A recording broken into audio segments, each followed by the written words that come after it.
So in the previous lecture we have seen this topic in detail regarding resolution of force. Now in this specific video we are going to focus on the exact numericals that we need to solve in engineering mechanics subject. So what we will be doing in this video is we will be seeing a system of force along x and y axis system.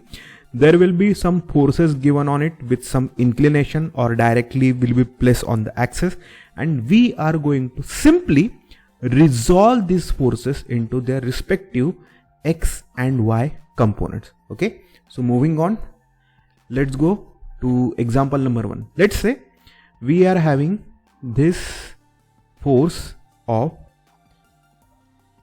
30 Newton with an inclination of 45 degree, and another force is here which is having magnitude as, let's say, 40 Newton, and it has inclination of 10 degree with which axis? X axis. Okay, this one is y, this one is x, and this one is y. Now as we have discussed in the previous lecture, and the previous lecture regarding the complete analysis and the complete explanation regarding how the force is resolved can be found over here in the I button. You can find that lecture. Okay, now we are here focusing only on the numerical side of this resolution of forces. All right, now we are having this two forces system along xy axis system, and now this 30 Newton force is having inclination of 45 degree with respect to x axis. Now what we will do is first just simply break the force into its two perpendicular components. What we have done here, we have simply split the force into its perpendicular components. One component is along x axis, another component is along y axis. Now since the arrow of the force, direction of the force is on outward, that's why its component is also having the outward direction arrow. Okay, similarly on x axis as well as on y axis.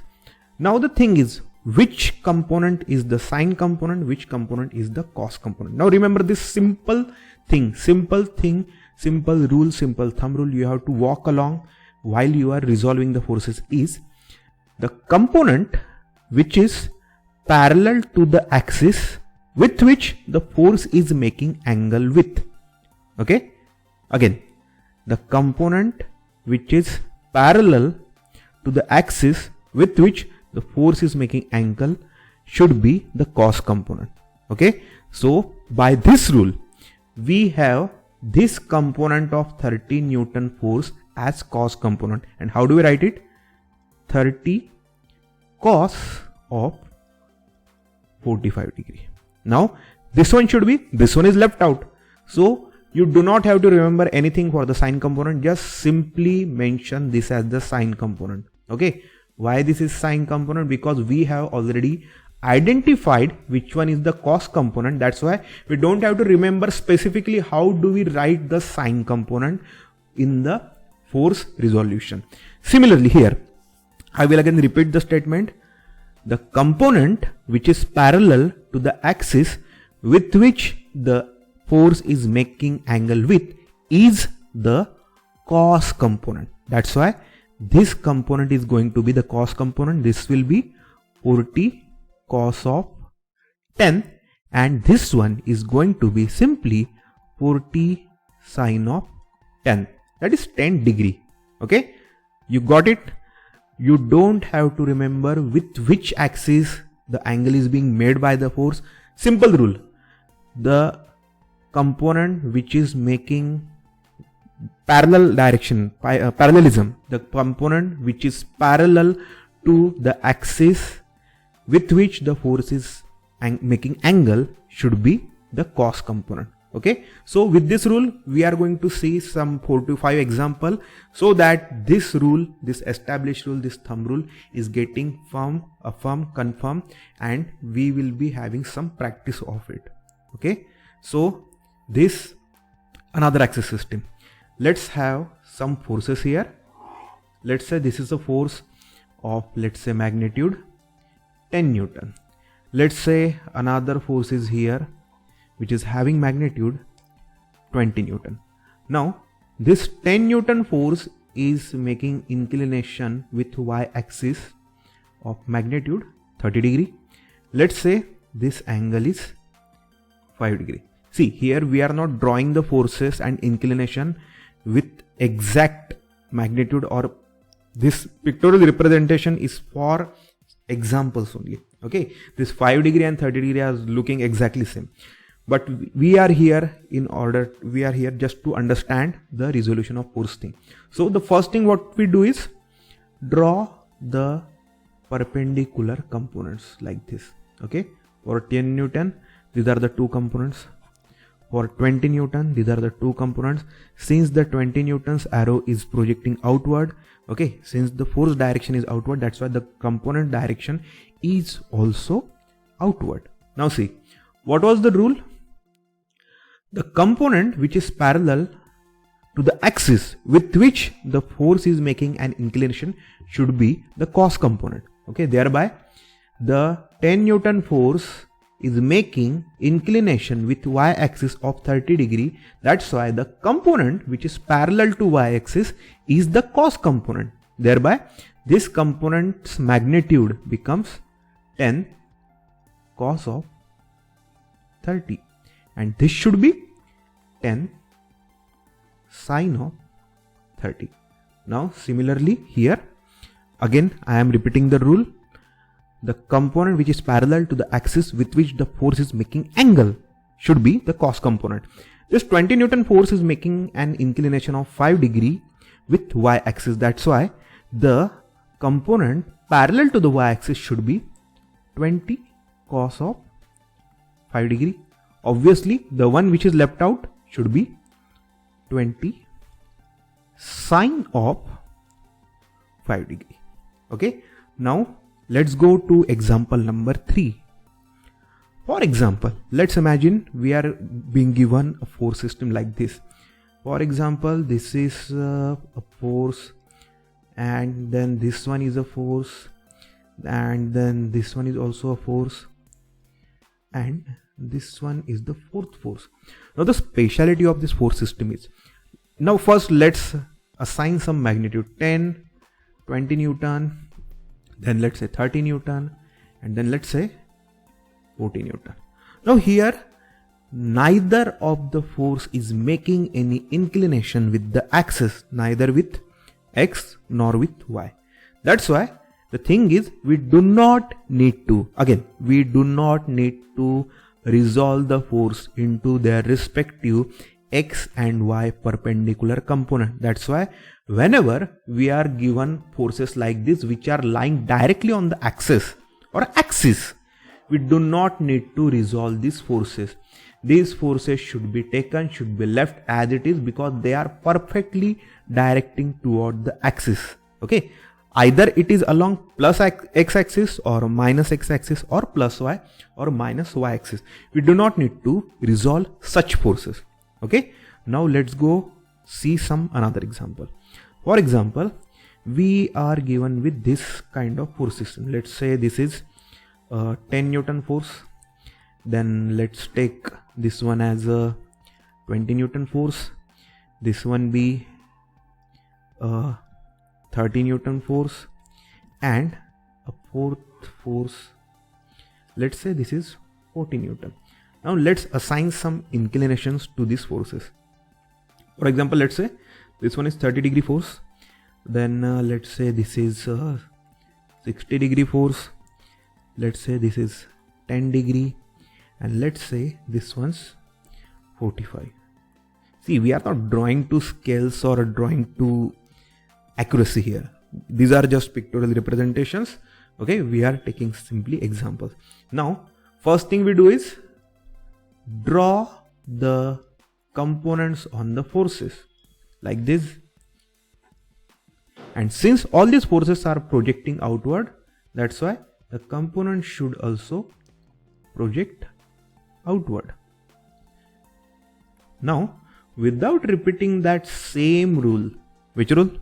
That the component of force which is parallel to the axis with which the force is making inclination with is the cosine component or cos component. Now let's directly see which one is sine, which one is cos. Okay, see, this one is going to be the cos component, this one is going to be the cos component, this one is gonna cos component, and this one will be cos, and every component which is left out here will be sine. This will be sine component, this will be the sine component, and this is going to be the sine component. Okay, do we need to remember anything special regarding sine component? No, just remember regarding cos component. Okay, for example, this is the force. If angle is with y-axis, then the parallel one component is going to be cos. If angle is with x-axis, then the parallel component with x-axis is going to be the cos component. Okay, so with this said, let's have a final example and then we will close this topic for now. Okay, let's say we are having this 200 Newton force, then let's say this is a 100 Newton force. Okay, we are trying to agglomerate, or we are trying to combine all the types, all the kind of forces that you can see in a force problem, system of force problem, in this specific single problem. Okay, let's say this one is 500 Newton, then this one is, let's say, 300 Newton. Okay, let's assign some inclinations here. Let's say this is 30 degree, let's say this one's 45 degree, let's say this is 8 degree. Okay, now see here, one of the force can be seen here lying directly on the axis. That's why we don't need to worry regarding the resolution of the specific force. And which one is that? The force is 100 Newton force. View.